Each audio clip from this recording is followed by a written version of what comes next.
Hello everyone, welcome to AS physics 19। इस video पे हम system of particles and rotational motion का one shot video करने वाले हैं, जो कि बेस्ड रहेगा नीट एग्जाम से रिलेटेड। इस वीडियो पे हम कंसेप्ट, फार्मूला एंड कुछ क्वेश्चन लेकर चलेंगे। इसके बाद एक और वीडियो इसका आएगा जिसमें हम क्वेश्चन ही सेपरेट सॉल्व करने वाले हैं। फर्स्ट अपने पास है सेंटर ऑफ मास। ठीक है, सेंटर ऑफ मास क्या रहता है? It is the point that behave as whole mass of the system is concentrated on it. मतलब आपके पास एक बॉडी है, बॉडी अपने पास बनती है डिफरेंट मास। ठीक है, तो आपके पास एक मास यहाँ पर m1 है, एक m2 है, एक m3 है, एक पास है mn। तो सब इन जो आपके पास से बॉडी है, इसका मास हम एक जगह लेके चलते हैं। ठीक है, पूरे बॉडी का मास एक जगह हमने क्या कंसंट्रेट कर दिया है। जो अपने पास रहेगा कैपिटल M, उसको हम कहते हैं centre of mass of the system. ठीक है, पूरी बॉडी का मास हम एक जगह क्या कंसंट्रेट कर देते हैं, उसको हम कहेंगे centre of mass of the body या सिस्टम बोल सकते हैं। और सेकंड अपने पास नोट पॉइंट क्या है? For rigid body centre of mass is independent of the state of the body, whether it is in rest or in accelerated motion, center of mass will remain same। ठीक है, centre of मास अपने पास same रहेगा for rigid body. अब जो अपने पास rigid body ये क्या रहता है? The body whose particles maintain the same relative position with respect to other particles of the same body even under the action of external unbalanced force is known as rigid body। ठीक है, मतलब अपने पास ये एक ये rigid body है, एक मास यहाँ पर, एक मास यहाँ पर है, जिसको आप m1 m2 बोल सकते हैं। इसके बीच का डिस्टेंस अपने पास r1 लेके चलते हैं। ठीक है, अगर यहाँ पे इस बॉडी पे बाहर से एक फोर्स अप्लाई करते हैं, फोर्स है अनबैलेंस। ठीक है, अगर आपके पास यहाँ से फोर्स आप 10 न्यूटन अप्लाई कर रहे हैं, ठीक है, अपने पास अनबैलेंस फोर्सेस क्या रहती है? अगर आप लेफ्ट साइड से फोर्स 10 न्यूटन अप्लाई कर रहे हैं, तो राइट हैंड साइड से आपकी फोर्स इससे ज़्यादा कम हो सकती है। ठीक है, तो आपके पास अगर 2 न्यूटन है, तो आपका सिस्टम क्या राइट साइड को मूव कर जाएगा। जब अपने पास ऐसा रहेगा, तो उस केस में जो ये पोजीशन अपने पास है m1 m2 और इसके बीच का जो डिस्टेंस है वो सेम रहेगा, वो चेंज नहीं करेगा। ठीक है, उसको हम कहते हैं रिजिड बॉडी, जिसका पास सिस्टम के अंदर जो रोटेटिव पोजीशन है वो सेम रहेगी, चाहे सिस्टम मूव कर रहा है नहीं कर रहा है, पोजीशन चेंज नहीं रहेगा, उसको बोलते हैं रिजिड बॉडी। ठीक है, देन नेक्स्ट क्या है? Centre of mass of a body में lie outside and inside the body. ठीक है, सेंटर ऑफ मास अपने पास बॉडी के इनसाइड भी लाई कर सकता है, आउटसाइड भी लाई कर सकता है। आउटसाइड अपने पास एग्जांपल है बेंगल। ठीक है, आपके पास से बेंगल रहता है, तो बेंगल के सेंटर में रहेगा सेंटर ऑफ मास, तो ये बॉडी के आउटसाइड लाई कर रहा है। ठीक है, जहाँ पे सरफेस भी नहीं है, तो आपके पास इनसाइड भी आउटसाइड लाई कर सकता है। नेक्स्ट अपने पास है जो फॉर्मूला रहेगा फर्स्ट। ठीक है, centre of mass of two particle system. ठीक है, जिसकी हम बात करें अलोंग एक्स एक्सिस। ठीक, जैसे डायग्राम बना के दिया है, एक मास अपने पास यहाँ पर है m1 रहेगा, जो पॉइंट ए पे लाई कर रहा है। दूसरा मास अपने पास m2 है, जो पॉइंट बी पे लाई कर रहा है, जो कि अलोंग एक्स एक्सिस रखे गए हैं। ठीक है, और पॉइंट वो अपने पास है ओरिजिन ऑफ द सिस्टम, जहाँ से हमने डिस्टेंस मेजर करा है। ठीक है, तो पॉइंट ओ से लेकर पॉइंट ए तक डिस्टेंस x1 है, और ओ से लेकर पॉइंट बी तक डिस्टेंस x2 है। तो ए और बी अपने पास जो यहाँ पे मास प्लेस रखे गए, उसके बीच पे रहेगा सेंटर ऑफ मास। ठीक है, जो है सी, जो मेरे पास x रखा गया है। ठीक है, तो आपके पास इसका फॉर्मूला रहता है m1x1 plus m2x2 upon m1 plus m2। ये हम बात करें अलॉन्ग x एक्सिस। अगर y एक्सिस हम बात करते हैं, तो आपके पास आ जाएगा y centre of mass is equal to, formula same रहता है, बस यहाँ पे m1y1 आ जाएगा, प्लस अपने पास m2y2 अपॉन अपने पास रहेगा m1 प्लस m2। ये हम बात करें टू पार्टिकल सिस्टम। अगर आपके पास 3 रहेगा, तो m3 आ जाएगा प्लस y3 अपॉन पे अपने पास m1 m2 प्लस m3 आ जाएगा। ठीक है, सेम रहने वाला है। नेक्स्ट अपने पास है, अगर पार्टिकल्स का मास इक्वल हो जाए, तो आपके पास फॉर्मूला बन जाता है x1 प्लस x2 अपॉन 2। ठीक है, ये बेसिक चीज़ है, तो आपको ये फॉर्मूला याद होना चाहिए जब हम बात करते हैं टू पार्टिकल सिस्टम के लिए क्या रहेगा सेंटर ऑफ मास। ठीक है, x1 x2 यहाँ पे क्या है, कोऑर्डिनेट्स पॉइंट्स रहने वाले हैं कि आपका मास कहाँ पे लाई कर रहा है। जैसे क्वेश्चन अपने पास है, in a system of two particles having masses m1 m2, the first particle is pushed toward their centre of mass through distance x। ठीक है, by what distance should the second particle to be moved so as to keep the centre of mass at the same position. ठीक है, तो यहाँ पे क्या दिया अपने पास, एक मास अपने पास m1 है, एक मास m2 है, इसके बीच में अपने पास सेंटर ऑफ मास, ठीक है, c लेके चल रहा है। तो फर्स्ट पार्टिकल मेरे पास हम मूव करें टुवर्ड द सेंटर ऑफ मास, उसको डिस्टेंस दिया है d। जब सेकंड पार्टिकल को हम मूव करेंगे इस डायरेक्शन पे, तो उसको डिस्टेंस उसने नहीं दिया, जो हमको निकालना है, ठीक है। तो हम ऐसा बोल सकते हैं, अपने पास जो अपना फॉर्मूला था पहले लेके चलते हैं, X C M is equal to है m1 x1 plus m2 x2 upon पे m1 प्लस m2। यहाँ अपने पास रहेगा ओरिजिन ऑफ द सिस्टम, यहाँ से लेकर m1 पे जो डिस्टेंस था वो था x1, और O से लेकर पॉइंट C तक डिस्टेंस था xcm, और O से लेकर पॉइंट M तक अपने पास डिस्टेंस था x2।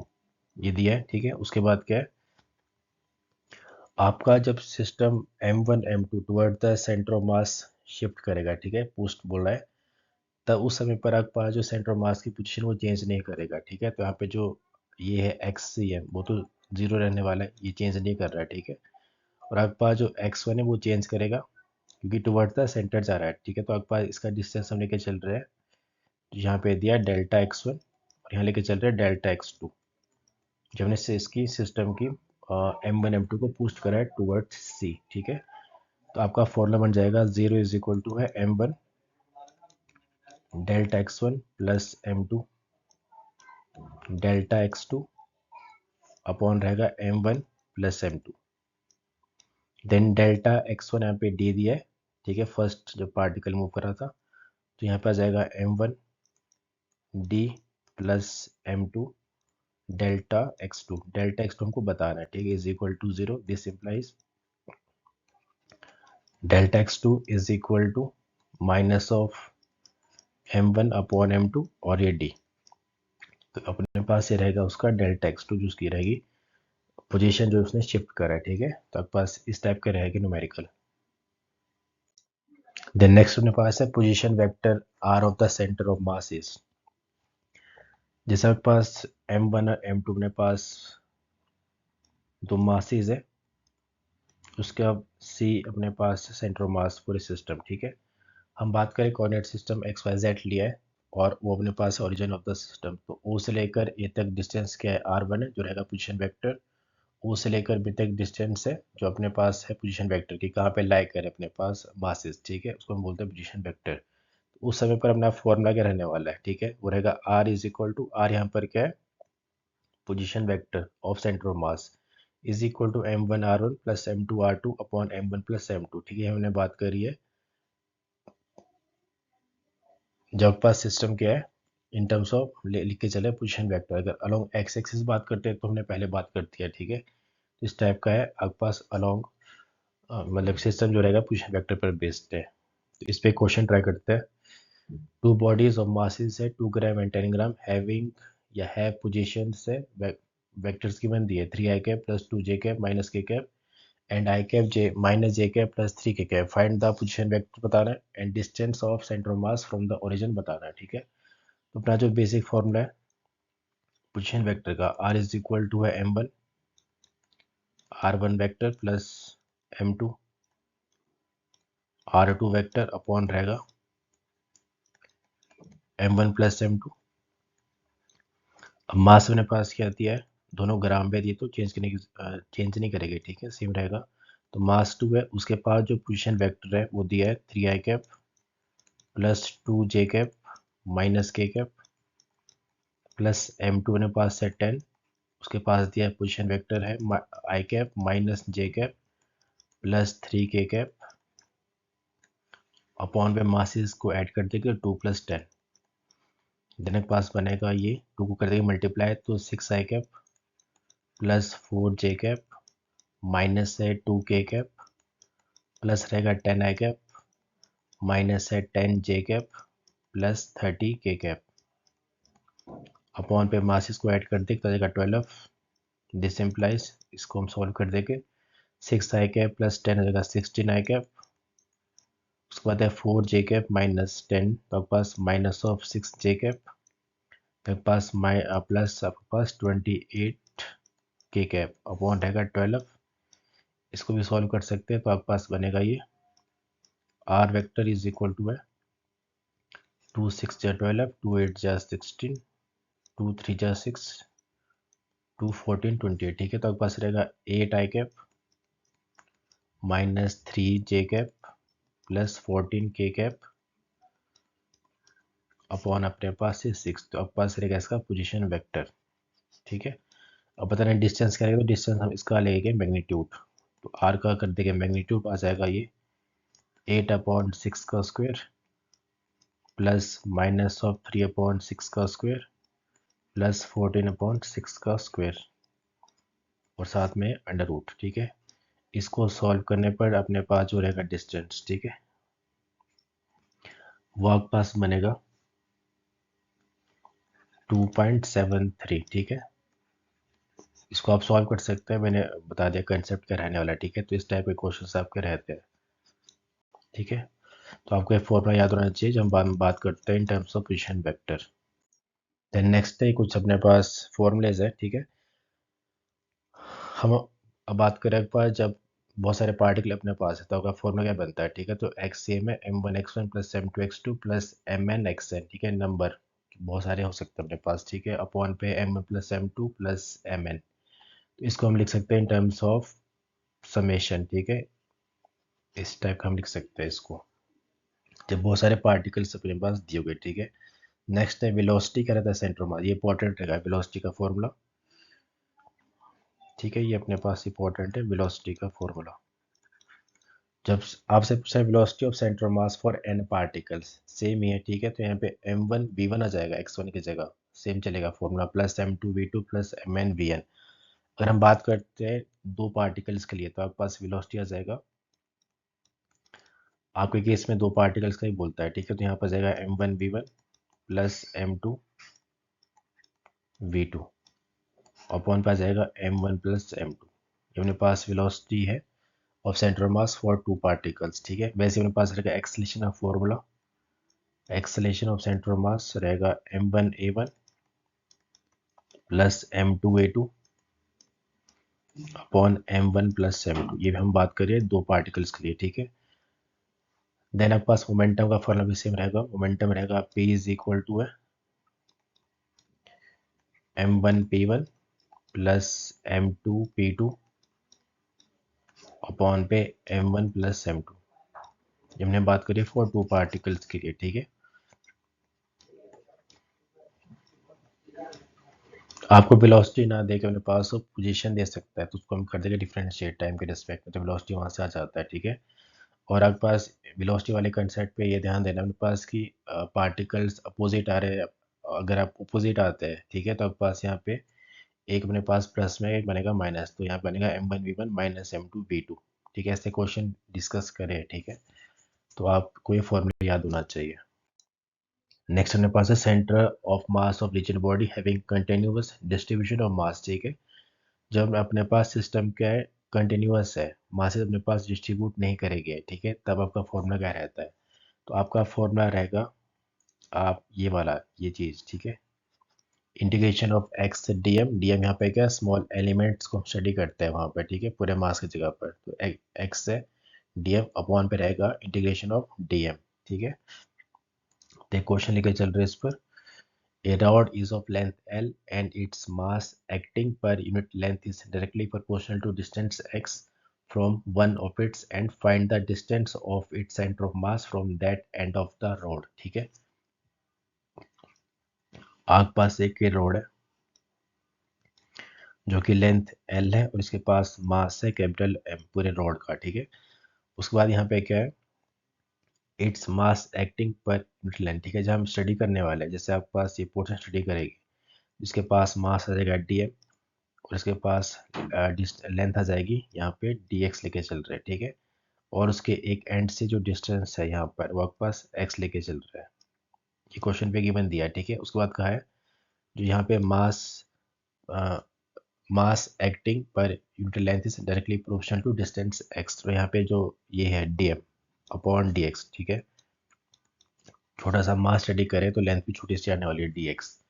वर्क पास डायरेक्टली डिपेंड कर रहा है किस पर, एक्स पर, ठीक है। तो इसको हम ब्रेक कर सकते हो, तो डी एम रहेगा अपॉन डी एक्स। प्रपोर्शनल के साइन को रिमूव करने पर एक कांस्टेंट क्वांटिटी आएगा, इसको हम लेके चल रहे हैं के, और ये एक्स, तो यहाँ से हम डी एम निकाल सकते हैं। तो D M is equal to K X, और ये डी एक्स आ जाएगा, ठीक है। देन मेरे पास फॉर्मूला है X is equal to integration of X D M, integration of D M, ठीक है। तो पहले हम डी एम निकाल देते हैं। तो आपके पास ये डी एम रहेगा is equal to integration of K X D X. Limits अपने पास आएगा 0 से लेकर एल तक। देन उसके बाद यहाँ पे डी एम का आ जाएगा कैपिटल एम, पूरे मास जो है रोड का, ठीक है। कि अपने पास कांस्टेंट क्वांटिटी है, और एक्स का जाएगा integration x square upon 2, limit है 0 से एल। तो आपके पास मास आ जाएगा एम इज इक्वल टू है के एल स्क्वेयर अपॉन 2। उसके बाद यहाँ पे पुट कर सकते हैं, ठीक है।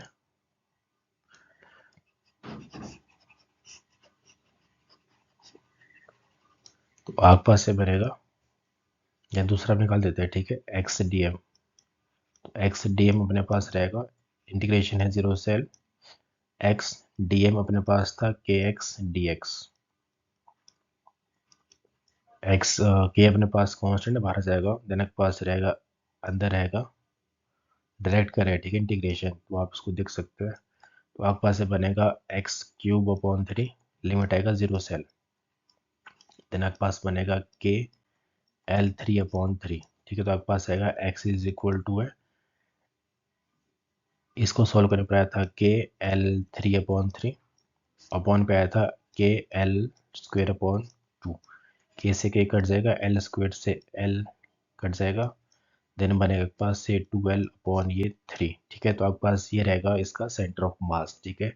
जब पास कंटिन्यूस सिस्टम रहेगा तो आपको इस टाइप के फॉर्मूला अप्लाई करना पड़ेगा, ठीक है। और ये डीएम वाला ये मास पर यूनिट लेंथ पे क्वेश्चंस रहते हैं, ठीक है। तो आप इसको ध्यान से देखिए, इस पे और क्वेश्चन ट्राई कर सकते हैं। नेक्स्ट हमारे पास टॉर्क है। टॉर्क हमारे पास रहेगा the turning effect of the force about the axis of rotation is called torque रहता है। इसको मोमेंट ऑफ फोर्स ही बोल सकते हैं, ठीक है। ये आपने पता रहता है। टॉर्क का basic formula tau is equal to है आर क्रॉस एफ, ठीक है। ये हम बात करें in terms of vector form. अगर बात करते हैं मैग्नीट्यूड की फॉर्म है तो आपके पास बनेगा tau is equal to R F sine theta, ठीक। क्रॉस प्रोडक्ट को हमने ब्रेक कर दिया है, तो आर एफ आ जाएगा आर एफ साइन थीटा। उसके बाद यहाँ पे क्या है, मतलब कि क्रॉस प्रोडक्ट को कैसे कैसे सॉल्व करते हैं, ठीक है। तो आर क्रॉस एफ यहाँ पे आ जाएगा, जैसे आपके पास आर वेक्टर जो है आपके पास वो दिया है एक्स आई कैप प्लस वाई जे कैप प्लस जेड के कैप, और फोर्स के कंपोनेंट गिवन दिए एफ एक्स आई कैप प्लस एफ वाई जे कैप प्लस एफ जेड के कैप। तो आपके पास आ जाएगा आई कैप, जे कैप और एक के कैप, ठीक है। तो फर्स्ट अपने पास वेक्टर रहता है आर कैप है, उसके कंपोनेंट्स यहाँ जाएंगे तो एक्स वाई और ये जेड। सेकेंड मेरे पास एफ के कंपोनेंट जाएगा तो एफ एक्स आ जाएगा, एफ वाई और ये एफ जेड।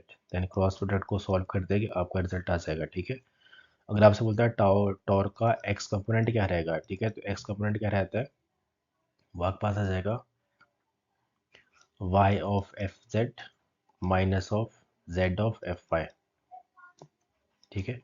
अगर आप बात करते हैं टाउ का y कंपोनेंट तो आप बन जाएगा y है तो z of x minus x f of z, ठीक है। वैसे सिमिलरली अपने पास टाउ का आ जाएगा z component, X Y Z आ जाएगा आपके पास x f of y minus y f of x, ठीक है। ये इंपॉर्टेंट रहता है, ठीक है। कंपोनेंट आपको लिखना आना चाहिए, कैसे लिख के चलते हैं। प्लस सीरीज में चल रहा है, अगर एम एक्स की बात करें तो वाई ऑफ एफ जेड आ रहा है। जब आपके पास टाउ वाई की बात करें तो जेड ऑफ एफ एक्स आ रहा है, देन उसका हमने उल्टा कर दिया है, ठीक है। वो आपको पता होना चाहिए। नेक्स्ट मेरे पास है टॉर्क किस कंपोनेंट पे डिपेंड करता है, फोर्स के। तो ट्रांसवर्स कंपोनेंट पे डिपेंड करता है, ना कि रेडियल कंपोनेंट पे डिपेंड करता है, ठीक है। ट्रांसवर्स कंपोनेंट मेरे पास एफ साइन थीटा ही रहता है, ठीक है। मेरे पास है ट्रांसवर्स कंपोनेंट। इसको आप एफ टी बोल सकते हैं, ठीक है। और आपका जो रेडियल रहता है कंपोनेंट, उसको हम एफ आर बोल के चलते हैं, वो रहेगा एफ कोस थीटा। तो ट्रांसवर्स कंपोनेंट पे डिपेंड करता है टॉर्क, ना कि आपके पास रेडियल कंपोनेंट पर। देन नेक्स्ट है एंगुलर मोमेंटम, भी सेम रहेगा formula, L is equal to R cross P है in terms of vector quantity. इसको आप चेंज कर सकते हैं इन टर्म्स ऑफ मैग्नीट्यूड, पर जाएगा आपके पास L is equal to R P sine theta, ठीक है। L is equal to R P sine theta. Then L is equal to है आर पी, अपने पास है मोमेंटम, वो रहता है mass velocity M V sine theta, ठीक है। अगर आपके पास एंगल आपके पास 90 है, मतलब आपके पास अगर आर और पी चल रहे हैं परपेंडिकुलर, तो एंगल रहता है 90, तो उस टाइम पर, ठीक है, आपके पास एल आ जाएगा एम वी आर, क्योंकि साइन 90 अपने पास 1 रहता है, ठीक है। और हमें जो पी परपेंडिकुलर आपके पास, उससे में एंगुलर मोमेंटम भी ट्रांसवर्स कंपोनेंट पे डिपेंड करता है, किसके, मोमेंटम के, ठीक है। तो आपके पास सेम रहेगा, चाहे आपके पास टॉर्क की बात करें, चाहे हम बात करें एंगुलर मोमेंटम का, ठीक है। और यहाँ भी एल एक्स, आपके पास एंगुलर मोमेंटम का L X component, Y component और जेड कंपोनेंट वो पता होना चाहिए, ठीक है। देन नेक्स्ट है इम्पल्स। इम्पल्स का जो हम पढ़ते हैं जब सिस्टम मूव करता है ट्रांसलेशनल, तो फॉर्मूला रहता है impulse is equal to change in momentum होता है लीनियर मोमेंटम, या अपने पास एक होता है फोर्स इनटू टाइम, ठीक है। हम यहाँ बात कर रहे हैं मोमेंटम के केस में। यहाँ भी सेम रहता है एंगुलर इम्पल्स, तो यहाँ भी आ जाएगा change in angular momentum, important है, ठीक है, वाला एंगुलर इम्पल्स इक्वल रहता है चेंज इन एंगुलर मोमेंटम के। नेक्स्ट है relation between torque and angular momentum रहता है, टाउ डिपेंड करता है rate of change of angular momentum, ठीक है। ये अपने पास रहेगा रिलेशन, ये सभी क्वेश्चंस रहता है। देन नेक्स्ट हम जब हम बात करते हैं सिस्टम ऑफ पार्टिकल्स के लिए, तो टॉर्क एक्सटर्नल, यहाँ पे जो टाउ एक्सटर्नल क्या है, एक बाहर से फोर्स अप्लाई करते हैं जब सिस्टम रोटेट करता है, तो आपके पास टॉर्क आता है, ठीक है। तो वहाँ पे रहेगा tau external is equal to D L upon D T, same है rate of change of angular momentum. Then next है कंजर्वेशन ऑफ एंगुलर मोमेंटम कब रहेगा, जब आपके पास सिस्टम रहेगा आइसोलेटेड, मतलब बाहर से कोई एक्सटर्नल टॉर्क नहीं लगना चाहिए, ठीक है। तो आपके पास कंडीशन क्या है, टाउ एक्सटर्नल रहेगा जीरो, उस केस पे D L upon D T रहेगा जीरो, लेकिन एल रहेगा कांस्टेंट, ठीक है। और एल अपने पास या तो एम वी आर कर सकते हो, एल अपने पास के M V R in terms of linear velocity, ये एम वी आर है। यहाँ पे हमने बात करी है आई ओमेगा, यहाँ पे ये चल रहा है ओमेगा चल रहा है एंगुलर वेलोसिटी, वो रहेगा आपके पास कांस्टेंट, ठीक है। इंपॉर्टेंट है, इस पे रीजनिंग भी आया हुआ है, ठीक है। नेक्स्ट उसके बाद क्या है, एल इनिशियल इक्वल रहेगा एल फाइनल के, जैसे आपके पास हम बात करते हैं P initial is equal to P final, same concept है। तो I omega initial equal to I omega final, ठीक है। नेक्स्ट है इफ एल इज कांस्टेंट, अगर आपके पास एंगुलर मोमेंटम कांस्टेंट, तो उसके सभी कंपोनेंट अपने पास रहेंगे कांस्टेंट, चाहे एल एक्स है, एल वाई, एल जेड, सभी कांस्टेंट रहने वाले हैं, ठीक है। देन नेक्स्ट कपल है, कपल क्या रहता है, a pair of equal and opposite forces with parallel line of action are known as couple, ठीक है। a couple produces rotational without translational, मतलब अपने पास सिस्टम क्या रोटेट करेगा, मूव नहीं करेगा आगे को, ठीक है, सिर्फ रोटेट कर रहा है। तो उसके मतलब से डायग्राम बना के दिया है, एक पॉइंट अपने पास एस है, एक पॉइंट अपने पास चल रहा है यहाँ पे एन है। इस पे ए पॉइंट पे जो फोर्स लग रहा है अपने पास, वो लग रहा है डाउनवर्ड, ठीक है। ये एक फोर्स है एफ जो डाउनवर्ड चल रहा है, एक फोर्स चल रहा है अपने पास अपवर्ड, तो अपोजिट फोर्स से अप्लाई हो रहा है, ठीक है। उस सिस्टम अपने पास क्या है, रोटेट करेगा, ठीक है। लगभग पास क्या इक्वल एंड अपोजिट फोर्सेस जब अपने पास अप्लाई करेगा, उसमें पर रहता है कपल, ठीक है। तो आपके पास कपल अपने पास होता है इक्वल टू टोटल टॉर्क के बराबर, ठीक है। अब यहाँ पे क्या है, फॉर्मूला कैसे लिख के चल रहा है, जब फोर्स F1 की बात कर रहे हैं या सिंपल F की बात कर रहे हैं, तो एक जा रहा है नेगेटिव में, जब आपके पास से F नेगेटिव में, तो उसका रहेगा परपेंडिकुलर डिस्टेंस क्या चल रहा है, R1, ये जो यहाँ पे मेंशन करा है, ठीक है। तो R1 cross minus F of, ठीक है, प्लस इज इक्वल टू क्या है, प्लस अपने पास है R2 परपेंडिकुलर डिस्टेंस, क्या बोल सकते हैं, पोजीशन वेक्टर, ठीक है। अपने पास चल रहा है फोर्स, वो चल रही है परपेंडिकुलर, तो आपके पास होना बनेगा R1 cross minus of F plus R2 cross F, ठीक है। इसको ब्रेक कर सकते हो R2 एफ, मतलब कि फोर्स से जो पॉइंट ए पर है पॉइंट बी पर वो इक्वल रहता है, सॉरी फोर्स नहीं, टॉर्क अपने पास इक्वल रहता है, ठीक है।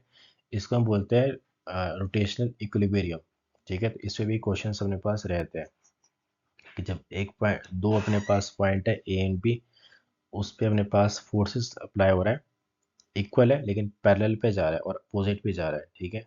उस समय पर फॉर्मूला रहेगा R2F is equal to R1F, ठीक है। या ऐसा बोल सकते हैं tau initial is equal to tau final, depend करता है, मतलब आपको समझ आना चाहिए कैसे अप्लाई करके चलते, ठीक है। इस पे क्वेश्चन हमने डिस्कस करे हैं, ठीक है, तो आपको समझ आ जाएगा। देन नेक्स्ट अपने पास है मोमेंट ऑफ इनर्शिया का रहता है। तो आपके पास the property of a body by virtue of which it opposes the torque tending to change its state of rest और of uniform rotation about an axis, ठीक है।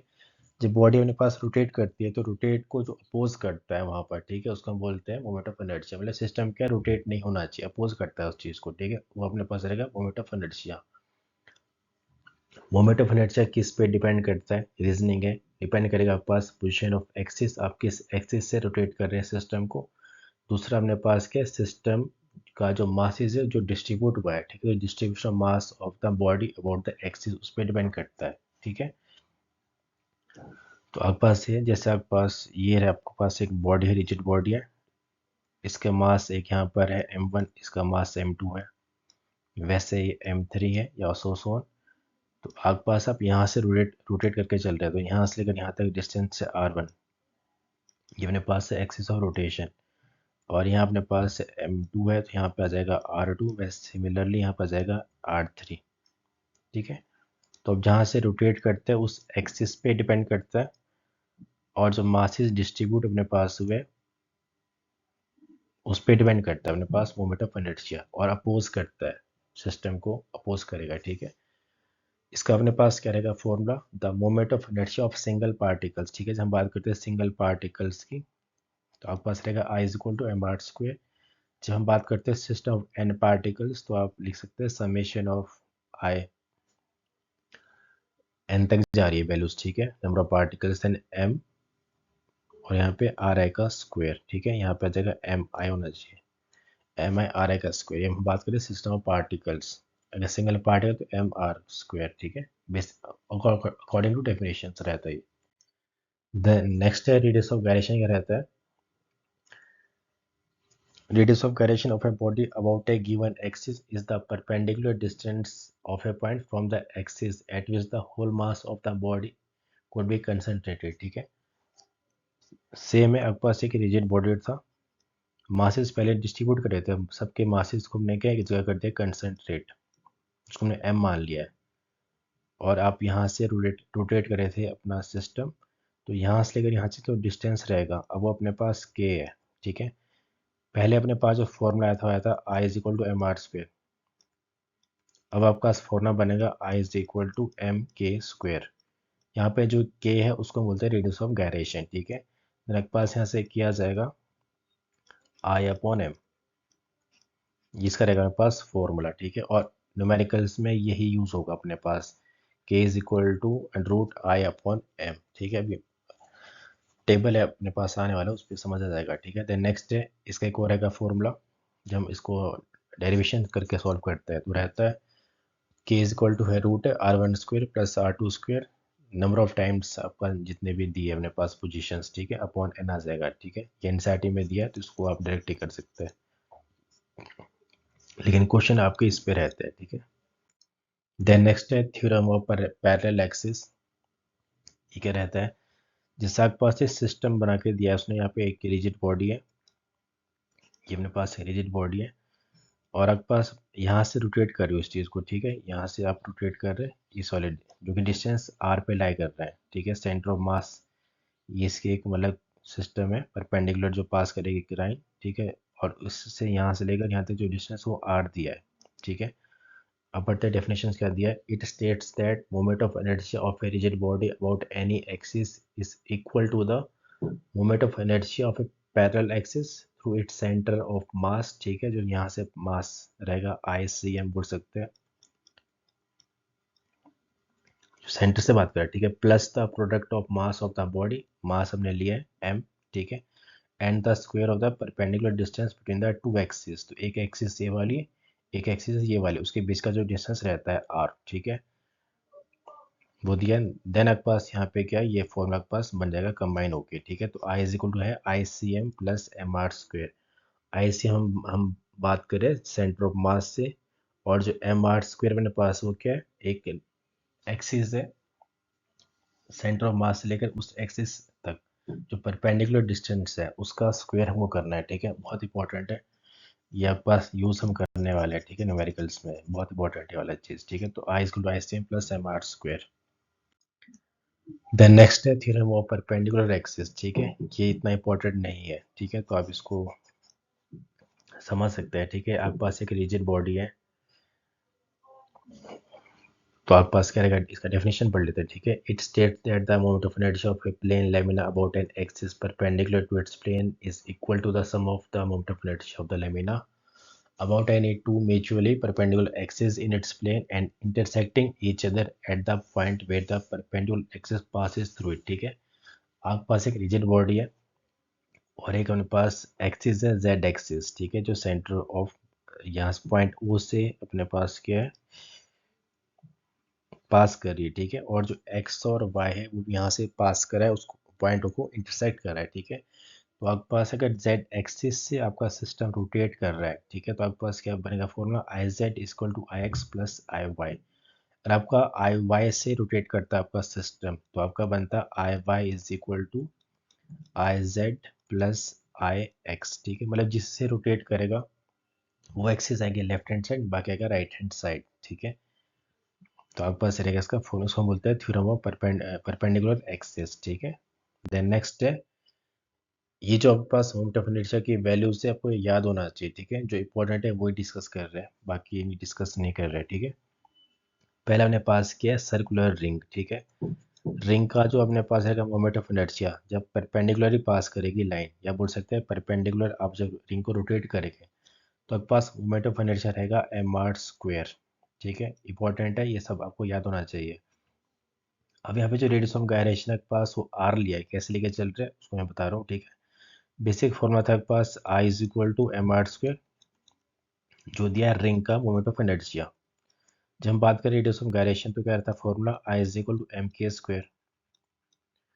अब यहाँ पे जो मोमेंट ऑफ इनर्शिया के वैल्यू है ये वाला, उसको यहाँ पुट कर देंगे, ठीक है। तो आई के पास वैल्यू क्या है, M R square is equal to M K square. तो एम से एम कट हो जाएगा, स्क्वायर से स्क्वायर कट हो जाएगा, तो आपके पास यहाँ पे के पास वैल्यू आर आ जाएगा, ठीक है। तो ऐसे आपको निकालना है रेडियस ऑफ गायरेशन का वैल्यू, ठीक है, सभी का, ठीक है। तो आपके पास के यहाँ पे आ जाएगा, इसका वैल्यू क्या है आर, और बाकी के स्क्वायर अपन आर स्क्वायर यहाँ से ये निकल के आ रहा है, ठीक है, वही वन होती है वैल्यू, यहाँ पे समझ भी आ रहा है, ठीक है। ये मैंने बात करी है जब परपेंडिकुलरली आप सिस्टम को रोटेट करेंगे तो एम आर स्क्वायर का फॉर्मूला, जब डायमेट्रिकली सिस्टम को रोटेट करते हैं तो आप टू से डिवाइड कर देंगे तो one upon M R square आ जाएगा। बाकी रेडियस ऑफ गायरेशन आपको ऐसे ही निकालना है जैसे मैंने यहाँ पे निकाल के दिया है, ठीक है। ये चीज़ है। सेकेंड मेरे पास है सर्कुलर डिस्क, जब परपेंडिकुलर रोटेट करेगा तो पास one upon two M R square है, जब डायमेट्रिकली रोटेट करेगा तो वन अपॉइंट फोर आ जाएगा, ठीक है। आपको परपेंडिकुलर याद करना है, देन टू से डिवाइड कर देंगे जब हम बात करेंगे डायमेट्रिकली, ठीक है। देन नेक्स्ट है रॉड का लॉन्ग यूनिफॉर्म थिन रॉड है, जब आपके पास परपेंडिकुलर रॉड को रोटेट करेंगे तो फॉर्मूला बनता है one upon twelve M L square. Important है, जब परपेंडिकुलर रोटेट करें, जब एक एंड से रॉड को रोटेट करेंगे तो one upon three M L square आ जाएगा, ठीक है। देन नेक्स्ट है हॉलो सिलेंडर, तो आपके पास एम आर स्क्वायर आ जाएगा, जो रिंग का था सेम है। जब हम बात करें सॉलिड सिलेंडर तो आपके पास one upon two M R square आ जाएगा, जो आपके पास डिस्क का चल रहा था, ठीक है। देन नेक्स्ट है जब टेंजेंशियली सिलेंडर को रोटेट करेंगे सॉलिड सिलेंडर, ठीक है, तो आपके पास three upon two M R square आ जाएगा। ये थोड़ा सा डिफरेंट है, यहाँ पे थ्री अपॉइंट टू है, three upon one upon four नहीं है, थ्री अपॉइंट टू, जिसको आप थोड़ा ध्यान रखें। देन स्फेरिकल शेल है अपने पास, उसका रहेगा two upon three M R square, जिसको हम होलोस्फीयर भी बोल सकते हैं, ठीक है। Hollow sphere three two upon three M R square. जब हम बात करें टेंजेंशियली तो रहेगा five upon three M R square. इसमें आपको सिर्फ डायमेट्रिकली ही लर्न करना है, यही यूज होता है, ठीक है। देन नेक्स्ट है solid sphere, diametrically two upon five M R square important है। टेंजेंशियली अपने पास रहेगा सेवन अपॉइंट फाइव, ठीक है, ये इतना यूज नहीं होता, सिर्फ डायमेट्रिकली वाला यूज होगा, तो इसकी आपको वैल्यूज याद होना चाहिए सभी का। रेडियस ऑफ गायरेशन आपको जैसे बताया वैसे निकालना है, सब स्फीयर का निकाल देते हैं एक बार और, ठीक है। स्फीयर का कैसे निकलेगा, सॉलिड स्फीयर आए अपने पास से two upon five M R square radius of gyration का फॉर्मूला है I equal to M K square. I का वैल्यू यहाँ पुट कर देंगे 2/5 M R square is equal to M K square. Mass से मास कट हो जाएगा, then आपके पास के का वैल्यू बनेगा 2/5 रूट पे और ये आर बाहर, ठीक है। तो आप ऐसे निकलेगा रेडियस ऑफ गायरेशन अपने पास, ठीक है, 2/5 और ये रूट इस टाइप का है। देन है रोटेशनल काइनेटिक एनर्जी का रहता है 1/2 आई ओमेगा स्क्वेयर। जब लीनियरली मूव करता है अपना सिस्टम तो काइनेटिक एनर्जी रहता है 1/2 एम वी स्क्वेयर। यहाँ बनेगा 1/2 आई ओमेगा स्क्वेयर। एक टेबल आने वाला है सिस्टम कैसे मूव करता है जब बॉडी पास जाती है ट्रांसलेशन टू रोटेशनल मोशन, तो कैसे आता है वैल्यूज, ठीक है, वीक टेबल आएगा। तो आपके पास से काइनेटिक एनर्जी में रहेगा ये वाला फॉर्मूला जब बॉडी रोटेट कर रही है। उसके बाद काइनेटिक इक्वेशंस कैसे लिखा जाएगा फॉर रोटेशनल मोशन। तो आपके पास है omega equal to omega naught plus alpha T, ठीक है, सेम ही रहेगा। वी इज इक्वल टू होता है यू प्लस ए टी जब हम बात करते हैं लीनियर मोशन पे, ठीक है। वी अपने पास फाइनाइट वेलोसिटी है, यू है इनिशियल, ए एक्सलेशन टाइम, ठीक है। सेम यहाँ पे रहेगा ओमेगा है पास final angular velocity, omega not initial angular velocity plus alpha रहेगा एंगुलर एक्सेलरेशन टाइम टी है। दूसरी रहती है S is equal to U T plus half A T square. S यहाँ पे रहता है डिस्प्लेसमेंट, जब बॉडी रोटेट करता है तो आपके पास एंगल करता है चेंज, तो आपके पास थीटा रहेगा आपके पास यहाँ पे डिस्प्लेसमेंट। यहाँ पे टू टी भी रहेगा, ठीक है, यहाँ टी भी है।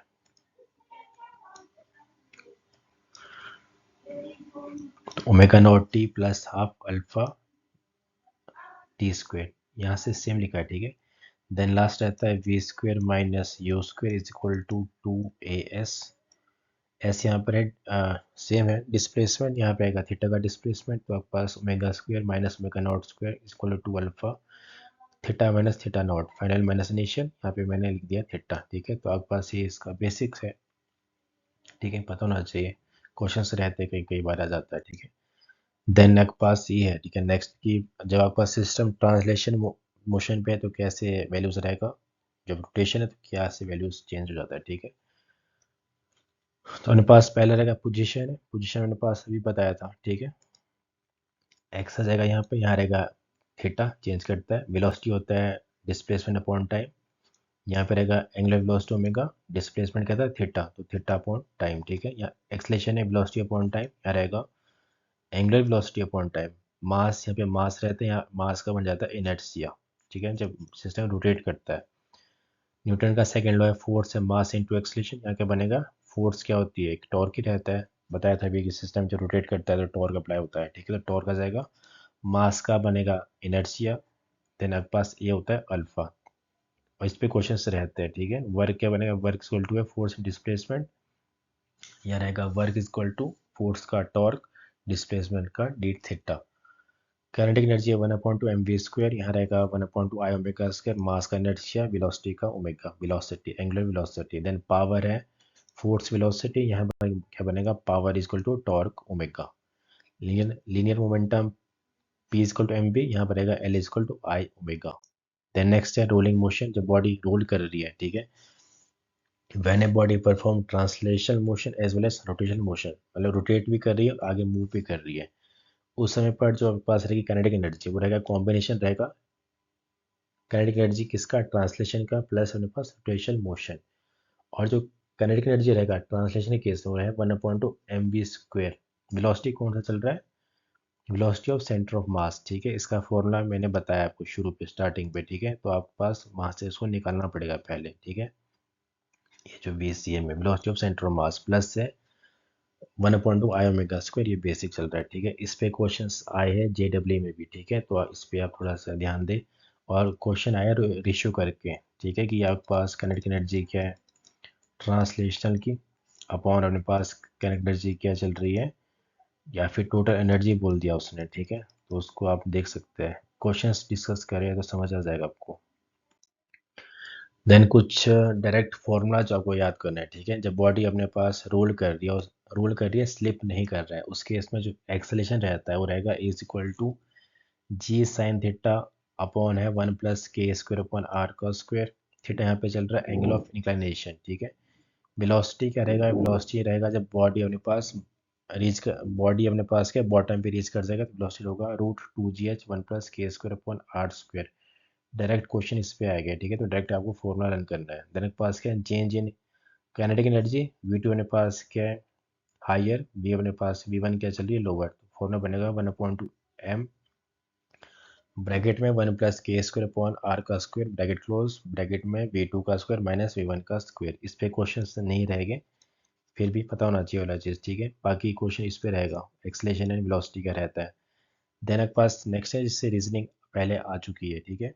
अभी JW पे इस पे क्वेश्चन आया भी था इस वाले पे, ठीक है। क्या बोल रहा है, फॉर रोलिंग बॉडी स्फीयर है, डिस्क है, शेल है, रिंग है, which one will have more acceleration velocity and time. किसके पास एक्सलेशन रहेगा ज़्यादा, किसके पास रहेगा कम, ठीक है। तो स्फीयर के पास ज़्यादा रहने वाला है। देन उसके बाद डिस्क है, शेल है, रिंग है। कैसे निकाल के चलेंगे, जिसका मोमेंट ऑफ इनर्शिया सबसे कम रहेगा वो अपने उसका वो सबसे पहले पहुंचता है नीचे, ठीक है। तो आपके पास जो स्फीयर का था मोमेंट ऑफ इनर्शिया वो है 2/5, ठीक है। तो इसका बन जाएगा आपके पास 0.4। देन डिस्क का अपने पास था 1/2, उसका जाएगा 0.5। देन शेल का था 2/3, उसका जाएगा 0.6। देन आपके पास रिंग का था mr², मतलब कि 1 आ जाएगा। तो सबसे कम किसका चल रहा है, स्फीयर का, तो वो सबसे पहले नीचे पहुंचेगा, ठीक है। उसके बाद क्या है, डिस्क है 0.4 है। देन आपके पास 5 आया। देन आपके पास 6 है, उससे बड़ा। उसके बाद देन 1 सबसे बड़ा है, मतलब जिसका सबसे कम रहेगा उसका एक्सलेशन सबसे ज़्यादा रहने वाला है। वेलोसिटी भी सेम रहेगा, जिसका मोमेंट ऑफ इनर्शिया सबसे कम रहेगा वो सबसे पहले आने वाला है, ठीक है। लेकिन टाइम क्या है, उल्टा हो जाने वाला है, ठीक है। टाइम पे क्या है, रिंग पहले, शेल, डिस्क, फिर स्फीयर, ठीक है। इस पे क्वेश्चंस रहते हैं, ठीक है। तो आपको जिसका मोमेंट ऑफ इनर्शिया सबसे कम है वो सबसे पहले आने वाला है, ये कंसेप्ट है, ठीक है। देन आपके पास क्या है, if solid sphere, circular disc, ring are released from the top पे फ्रिक्शनलेस इनक्लाइंड प्लेन है so that they slide down. इस बार क्या स्लाइड करा, रोल नहीं करा है। उस केस पे अपने पास क्या है, सभी की सभी बॉडी क्या है सेम टाइम पे रीच करेगी, इंपॉर्टेंट है, ठीक है। जब रोल नहीं करेगा, ठीक है, स्लाइड कर रहा है। और जब स्लाइड अपने पास करेगा तो उसके इसमें जो एक्सलेशन की वैल्यूज है अपने पास वो बनेगी A = G sin θ। अपॉन पे यहाँ पे कुछ नहीं आने वाला, ठीक है। और एक्सलेशन अपने पास क्या सेम रहेगा, जैसे वेलोसिटी सेम था तो यहाँ पे ए सेम रहने वाला है जब क्या बॉडी रोल नहीं करेगा, ठीक है। जब सिस्टम कैसा है, फ्रिक्शन लेस। मैंने कुछ नोट पॉइंट अपने पास किया है, जब आपके पास प्योर ट्रांसलेशन मोशन है तो उस केस पे जो वेलोसिटी है पॉइंट ए पर, सी पर, डी पर, सॉरी ये बी है, point A B C D पर आपके पास वेलोसिटी सेम रहेगा। जब है pure rotation motion, sorry pure translation motion, तो उस पर वेलोसिटी सेम रहने वाला है, ठीक है, हर पॉइंट पर। रह कैसे रहा है, फॉरवर्ड, ठीक है। जब अपने पास है प्योर रोटेशन मोशन तो वेलोसिटी पॉइंट बी पर वी चल रही है, पॉइंट डी पर वी चल रही है, लेकिन डायरेक्शन क्या चेंज कर रहा है हर जगह पर, ठीक है। और पॉइंट ए पर वेलोसिटी वी है, लेकिन सेंटर पे वेलोसिटी क्या चल रहा है, 0 चल रहा है। इस पे क्वेश्चन था JW पर अभी आया हुआ, ठीक है। देन नेक्स्ट अपने पास क्या, जब प्योर रोलिंग चल रही है, प्योर रोलिंग अपने पास तो वेलोसिटी जो पॉइंट ए पर है वो 2v है, पॉइंट डी पर वेलोसिटी क्या है √2v है, और पॉइंट ए पे वेलोसिटी चल रही है 0, पॉइंट सी पे वेलोसिटी क्या चल रही है v है। इस पे आपको क्वेश्चन नहीं आएगा, डायरेक्ट ही बोलेगा वेलोसिटी क्या होती है पॉइंट बी पर, सी पर, डी पर, जब आप बात करते हैं प्योर रोलिंग की केस पे, ठीक है। लास्ट ईयर बी पे इस वाले पे क्वेश्चंस था, ठीक है। तो आपको वेलोसिटी पता होना चाहिए, प्योर रोलिंग है तो वेलोसिटी पॉइंट टॉप पे क्या चल रही है, बॉटम पे क्या चल रही है, और पॉइंट डी पर सेंटर पे वेलोसिटी क्या चल रही है, ठीक है, वो चीज़ है। तो आपके पास ये सारे फॉर्मूले वगैरह थे, ठीक है। इसके बेसिस पे नेक्स्ट वीडियो पे क्वेश्चंस करने वाले हैं, ठीक है। तो आप इसको नोट कर सकते हैं। Thank you for watching. Video अगर सही लगता है तो लाइक, शेयर एंड सब्सक्राइब करें। Thank you.